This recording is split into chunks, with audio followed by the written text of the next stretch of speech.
Everybody loved her, you know. She made friends everywhere she went. She always saw the good in everybody. She was different. Tiffany Pagel was the light of the Pagel family, a tomboy who loved nature, animals, and her family.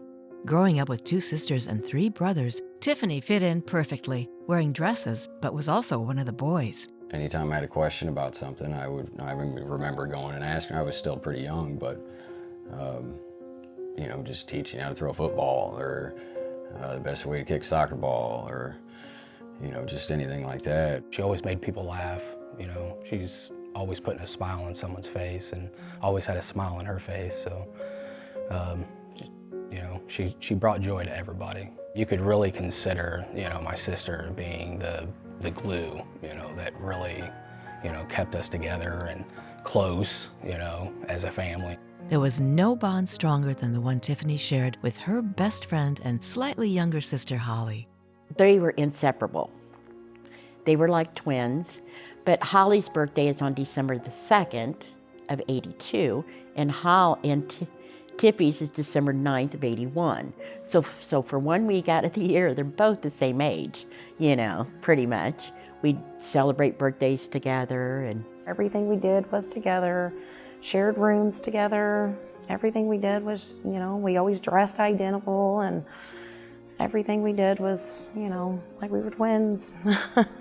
Holly and Tiffany shared a love for nature, always outside climbing trees. In fact, you could describe Tiffany as having an extraordinary love for trees, at one point insisting she could grow one from a tiny sapling. she came home one day and came in the house, and she was carrying this twig. And she says, "Mom, can I plant this in the yard?" And I said, "Well, honey, that's not gonna grow." And she says, "Oh, yes, it will." She says, "I'll get it to grow," you know. And sure enough, it grew. Tiffany's tree grew, and so did her love for nature. In the summer of 1991, Tiffany was a happy 9-year-old enjoying her summer vacation and doing what she loved most, climbing trees, when what seemed to be a normal day turned tragic. I had to work that morning, and you go in and you just kiss your kids goodbye, you know, and I didn't work very far away. I was only, you know, a few blocks from the house. We were left home with my older sister. Tiffany and I asked if we could go outside and take a break, and we'd go outside and play in this tree across the street. We always played in it all the time. We'd go to the very top of this tree. There was like a cut-off stump that was up there that had a bunch of sap on it. We'd just play in it and things like that. So it's basically what we were doing that day. We went out there, climbed the tree, got on the top of the tree. We sat up there, played for a while. And what I remember of it, because she was just sitting there, and all of a sudden I seen one of her arms go up. Well, when her arm went up, it grabbed a hold of that power line, and we were really close to each other, sitting, you know, next to each other. I was sitting on the same tree limb she was sitting on, so I was being electrocuted with her. And then all of a sudden I seen the other hand go up, and both of her hands were clamped onto it. I was kind of facing towards her, and I just remember her, you know, shaking a lot. Eyes rolling in the back of her head. I had looking down and seen that there was smoke and stuff that was coming from her legs. I can't really remember, you know, what I was trying to do at that time or anything. I just knew for some reason not to touch her. I don't know why I knew that. I don't know why I didn't. I don't know why I didn't try to help her. After a moment of sitting there watching that, I can't remember how I got out of the tree. I don't know. I was actually vacuuming, and in came Holly, just screaming bloody murder. And she kept telling me, "Tiffy got shot." And I said, "She got shot? Well, who shot her?" And she said, no, she got shot. And I said, "I don't understand." So she said, "Just come outside." When we had came back out, she had fell from the top and laid on that tree limb just right above us. And I just remember screaming her name, Tiffany, Tiffany, and then by that time I was telling my sister, Carrie, that she had grabbed those lines that were up there. And we all just stood there screaming. It was close to the time that I was supposed to get off, and I had a phone call and said that my daughter had been in an accident, and I needed to get to the hospital. By the time I made it to St. John's Hospital, she was already gone. But you're there all by yourself, alone. They stick you in this little tiny room, and there was probably about 8 people walked in, and that's what they tell you. It's hard because you don't get to tell them goodbye. Yeah. Who would have dreamed? Yeah. It was hard because you would go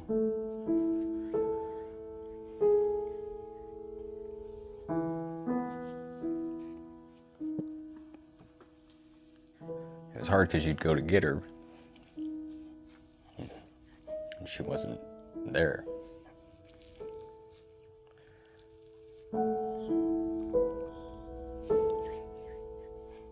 Took a while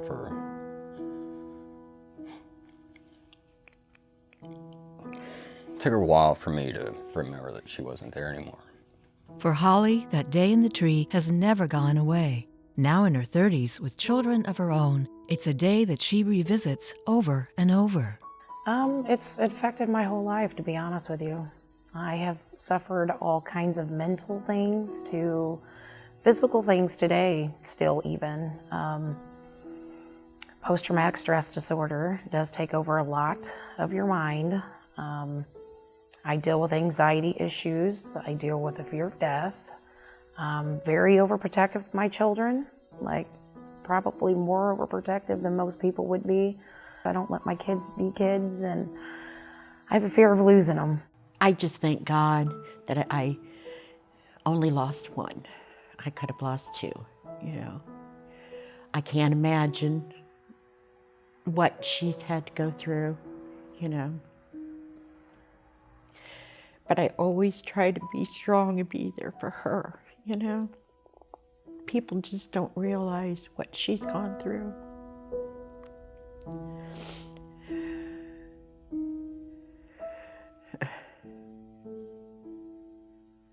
She's very special.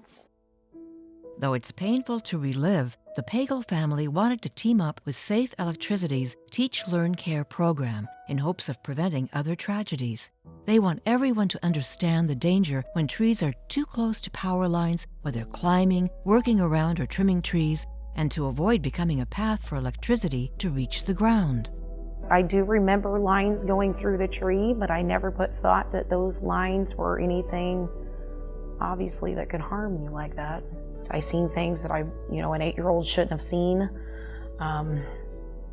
It has impacted my entire life. I'm ready to just let it go, leave it, and just move on with my life. And, I want to help others. I want to help others with my story. Look at trees, look at where power lines are, and, because you never expect this. You never, Children see birds and animals sit on these lines, and they don't understand, Even adults don't really understand. And a lot of your power lines are uncoded. They're not coded power lines, This is bare wire, So just be careful. Look at everything before you let your children where they're playing, because you just never know. June 19th, 1991 is a day that no one in the Pagel family will ever forget. But stronger than the memory of that day is the memory of a little girl who brought light to all of those around her. Decades later, she continues to touch those that knew her. I miss her. She's been gone 3 times longer than she was on the earth, which is crazy. I can't believe it's been 27 years, you know. And to see the other kids grow up and have their own kids, and I always wonder, you know, who would she be, you know? What would she be? She missed out on a, you know, on a life she should have had.